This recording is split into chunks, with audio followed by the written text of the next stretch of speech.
Bonjour mademoiselle. Bonjour monsieur. Donc, vous êtes historienne bien connue. Vous êtes aussi la postulatrice de la cause de l'abbé Guérin, Michel Guérin, du département de la Mayenne où nous sommes. Nous allons parler aujourd'hui des anges gardiens. Pourquoi Dieu prépose-t-il des anges à la garde des hommes? Parce que l'homme est une créature fragile, exposée aux tentations. Parce que dans le combat spirituel que nous livrons sans cesse contre les puissances maléfiques, il est bon que nous soyons protégés et gardés par un esprit bienveillant qui n'est pas là, comme on pourrait peut-être le croire, pour nous protéger de tous les dangers. Et bien sûr, l'ange gardien est là pour nous protéger. Nous en avons tous eu la démonstration, moins une fois dans notre vie, même si nous ne savons pas que c'est à lui qu'il faut l'attribuer. Mais l'ange gardien est moins là pour nous préserver des dangers matériels que pour nous préserver des dangers spirituels, et son premier rôle est de nous ramener sains et saufs à la maison du Père, donc d'assurer notre salut. Comment ces anges interviennent-ils? Ils interviennent de manière en général extrêmement discrète. Vous connaissez la formule de saint Paul s'adressant aux premiers chrétiens. Savez-vous que certains d'entre vous ont logé des anges? Alors bien entendu, les gens qui ont logé des anges ne s'en sont pas rendus compte. L'ange ne se présente jamais comme tel, ou en tout cas de manière rarissime. L'ange intervient dans nos vies de manière discrète, soit par petites touches presque insensibles. Il nous suggère une idée, une pensée. Nous sommes d'ailleurs 9 fois sur 10 incapables de faire la différence entre nos propres pensées et la suggestion angélique. Ou bien par des interventions plus évidentes, mais qui restent discrètes. Si vous voulez un exemple que je trouve charmant, c'est dans la vie de saint Camille de Lélis. Un jour, il est prêtre à Rome, nous sommes à la fin du XVIe siècle, et Camille est dérangé tard le soir par un jeune homme qui cogne à sa porte en lui disant « Venez vite, padre, ma grand-mère va mourir, venez vite, elle a besoin d'un prêtre ». Et le brave Camille prend les saintes huiles, se précipite derrière le jeune homme, qui l'entraîne dans le quartier du Panthéon, dans une vieille maison branlante, où il trouve en effet une vieille femme à l'agonie, qui pleure de joie en voyant arriver un prêtre et qui lui dit « Ah, padre, je suis si contente, j'ai vraiment cru que j'allais mourir toute seule sans les sacrements. » Et Camille lui dit « Mais il faut remercier votre petit-fils qui est venu me chercher. » Et la vieille dame lui dit « Mais padre, je n'ai pas de petit-fils. Tous mes enfants sont morts. Je n'ai personne, je ne pouvais pas envoyer vous chercher. Les voisins ne se sont même pas rendus compte que j'étais malade. » Et à ce moment-là, la pauvre femme a prié son ange gardien de faire quelque chose. Il est intervenu, mais il est intervenu d'une manière très simple. Il n'est pas arrivé dans le presbytère de Camille en lui disant « Je suis l'ange gardien de la signora machin, elle a besoin d'aide ».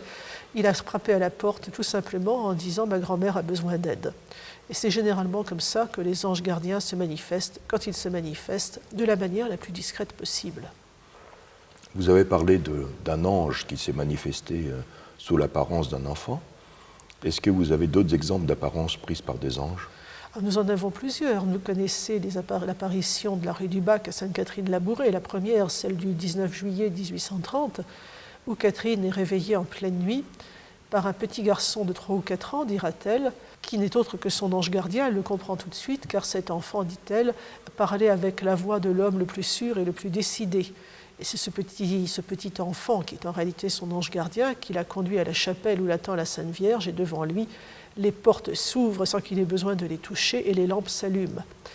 Il y a un autre exemple qui est frappant, je crois qu'il est unique en son genre, c'est dans la vie de saint Jean Bosco. Vous savez que Jean Bosco est extrêmement contesté à Turin, extrêmement persécuté, victime à plusieurs reprises d'agressions. Or, à partir des années, je crois que c'est 1853, Don Bosco va, un jour qu'il a été attaqué en rentrant chez lui par des voyous qui veulent sa peau, il est secouru par un énorme chien, d'ailleurs un molosse qui est tellement gigantesque que lui-même est effrayé, mais le chien va mettre en fuite les deux malfrats et raccompagner Don Bosco chez lui en toute sécurité. Et désormais, chaque fois que Don Bosco aura des problèmes, le chien se trouvera systématiquement à ses côtés. Il va lui donner un nom, il va l'appeler Grigio, le gris. Ce chien ne le quitte pas. Il apparaît systématiquement quand un péril se profile. S'il ne doit pas sortir, s'il court un danger, le chien se couche en travers de la porte, grogne et lui fait signe de ne pas sortir. C'est le chien le plus doux du monde, il ne mord jamais personne, sauf les méchants. Il est adorable avec les enfants. Mais, petit détail qui trouble beaucoup Don Bosco, tous les gens qui ont des chiens comprendront pourquoi, ce chien ne mange jamais. On a beau lui mettre les plus appétissants morceaux de viande ou les sucreries les plus délicates sous la truffe, ce chien ne les prend pas, ce chien ne mange pas. Puis au bout d'un moment, les persécutions contre Don Bosco s'apaisent, au bout d'une dizaine d'années, et le chien disparaît.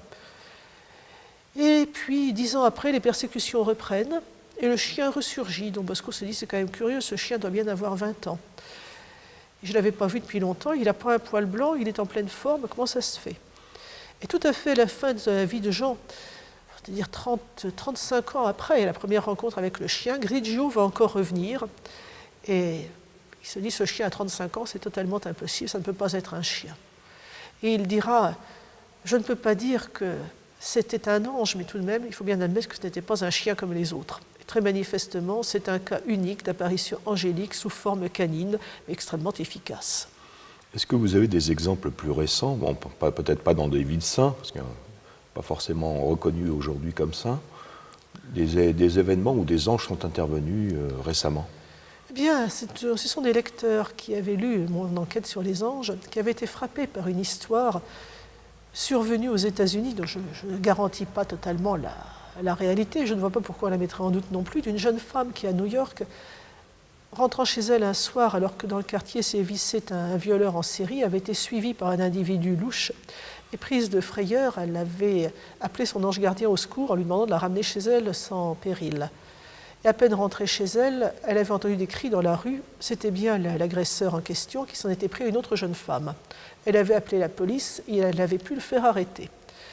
Et elle était allée au commissariat pour identifier le personnage. Et là, elle lui avait dit, mais pourquoi ne m'avez-vous pas agressé? Je suis passée à peine 10 minutes avant et vous me suiviez. Et l'agresseur a vu cette réponse tout à fait extravagante, alors qu'elle était seule. Il lui avait dit, vous plaisantez, vous avez vu le gabarit du type qui vous accompagnait.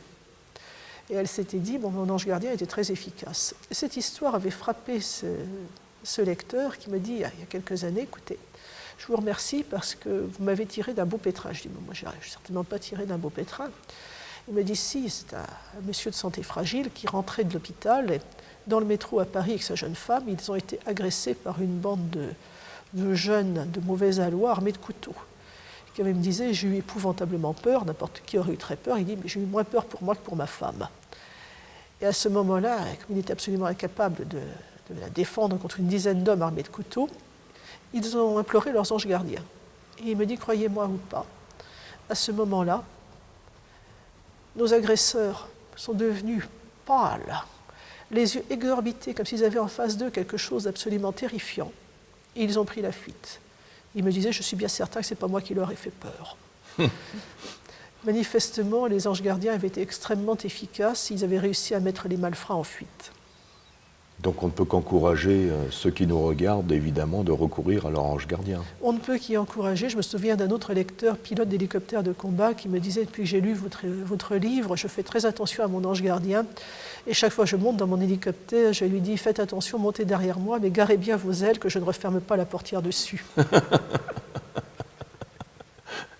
Merci beaucoup, mademoiselle. Merci, monsieur.